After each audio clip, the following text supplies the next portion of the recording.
শুভ দুপুর বন্ধুরা, কে কী করছো? আমি দেখো রান্না বান্না বসিয়ে দিয়েছি, রান্না বান্না হচ্ছে, অর্ধেকটা হয়েই গেছে আমার রান্না। এই দেখো উনুনে রান্না করছি, ভাত হচ্ছে, মাছ ভেজেছি, বতুয়ার শাক ভেজেছি, ওলকপি দিয়ে বাটা মাছের তরকারি করেছি, আর এটা লাউ দিয়ে তরকারি করেছি, চুনো মাছ দিয়ে, মোরলা মাছ দিয়ে, আর কটা মাছ ভাজা, শাক ভাজা, আর এই যে মাছের মাথা এনেছে, মাছের মাথাটা দিয়ে মুড়ি ঘন্ট হবে।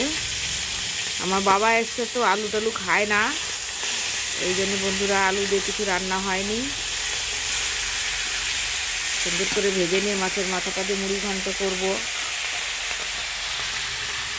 আর এই যে একই ধরনের ওলকপি আর লাউ, কিন্তু কি করব বলো, বাবা তো ফুলকপি খায় না, আলু খায় না, এইসবই রান্না করতে হচ্ছে। বাই বন্ধুরা, আমার রান্না বান্না কেমন হয়েছে কমেন্ট করে জানিও। দেখো